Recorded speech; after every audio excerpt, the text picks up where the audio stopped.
కాంగ్రెస్ పాలనపై ఎక్స్ వేదికగా విమర్శనాస్త్రాలు సంధించారు BRS working president KTR. 6 దశాబ్దాల కన్నీటి దృశ్యాలు కాంగ్రెస్ పాలనలో 6 నెలల్లోనే ఆవిష్కృతమయ్యాయని కేటీఆర్ ట్వీట్ చేశారు. 10 ఏళ్లు కనిపించని కరెంటు కోతలను చూస్తున్నామని, విద్యుత్ సబ్స్టేషన్ల ముట్టడి చూస్తున్నామని విమర్శించారు. సాగునీరు లేక ఎండిన పంట పొలాలు చూస్తున్నామన్నారు.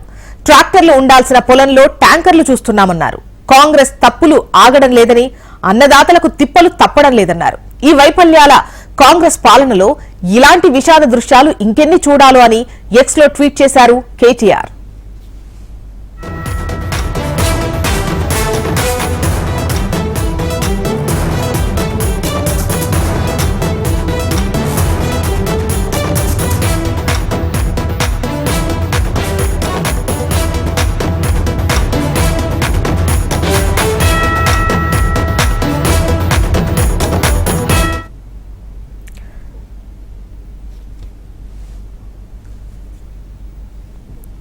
కాంగ్రెస్ పాలనపై ఎక్స్ వేదికగా విమర్శనాస్త్రాలు సంధించారు బీఆర్ఎస్ వర్కింగ్ ప్రెసిడెంట్ కేటీఆర్. 6 దశాబ్దాల కన్నీటి దృశ్యాలు కాంగ్రెస్ పాలనలో 6 నెలల్లోనే ఆవిష్కృతమయ్యాయని కేటీఆర్ ట్వీట్ చేశారు. 10 ఏళ్లు కనిపించని కరెంటు కోతలు చూస్తున్నాం, విద్యుత్ సబ్స్టేషన్ల ముట్టడి చూస్తున్నామని విమర్శించారు. సాగునీరు లేక ఎండిన పంట పొలాలు చూస్తున్నామని, ట్యాంకర్లు ఉండాల్సిన చోట పొలంలో ట్యాంకర్లు కనిపిస్తున్నాయంటున్నారు. ఇక కాంగ్రెస్ తప్పుడు ఆగడం లేదని, అన్నదాతలకు తిప్పలు తప్పడం లేదని ట్వీట్ చేశారు కేటీఆర్. వివరాలు మనకు ఏవై స్వామి అందిస్తారు. ఏవై స్వామి,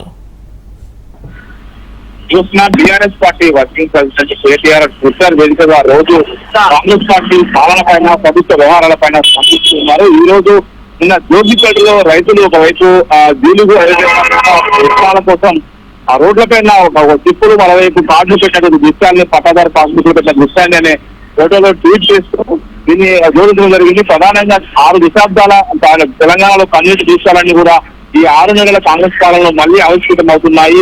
గత 10 సంవత్సరాల బీఆర్ఎస్ పాలనలో ఎలాంటి కష్టాలు లేకుండా, రైతులకు ఇబ్బంది లేకుండా చూసినటువంటి మా పాలనలో ఇప్పుడు పూర్తి స్థాయిగా రైతులు ఇబ్బంది పెడుతున్నారు, రైతులు కన్నీళ్లు పెట్టుకుంటున్నారు అని చెప్పేసి కూడా కేటీఆర్ రేవంత్ రెడ్డి సర్కార్ పైన ముఖ్యమంత్రి గారు ఒకవైపు 10 ఏళ్ల పాలనలో ఎప్పుడు కూడా విద్యుత్ కోతలు లేవు, విద్యుత్ కోతలు తీసుకున్నాము, రైతులు సరిచేసిన ముట్టడిస్తున్నారు, మోటార్లు ట్రాన్స్ఫార్మర్లు కాలిపోతున్నాయి, అనేక చోట్ల ఇన్వర్టర్లు, జనరేటర్లు మళ్లీ తెరపైకి వస్తాయని చెప్పేసి కూడా ఆయన పేర్కొన్నారు. దాంతో పాటు తాగునీటికి సంబంధించి తాగునీరు లేదు, సాగునీరు లేదు, ఆ పొలాల్లో ట్రాక్టర్లు ఉండాల్సిన చోట అనేక చోట్ల ట్యాంకర్లు కనిపిస్తున్నాయి, రోడ్లన్నీ కూడా ఎండిపోతున్నాయని చెప్పేసి గుర్తు చేశారు. దానికి తోడు తడిసిన ధాన్యం కొనే దిక్కు లేక రైతులు కూడా ఆత్మహత్యలు చేసుకుంటున్నారు, ఆక్రమణలు పెడుతున్నారు, వాళ్ళు అవిడిస్తున్నారన్న విషయాన్ని కూడా ఆయన గుర్తు చేశారు. మొత్తానికి కాంగ్రెస్ తప్పులు ఎంతవరకు ఆగడం లేదు, అన్నదాతలకు దిక్కలు పెడుతున్నారు. ఈ కాంగ్రెస్ పాలనలో ఈ వైఫల్యాలు ఇంకెంతకాలం ఉండాలని చెప్పేసి దాని చిత్ర వేదికగా ప్రభుత్వ పాలనపైన ఆరోపణలు చేశారు.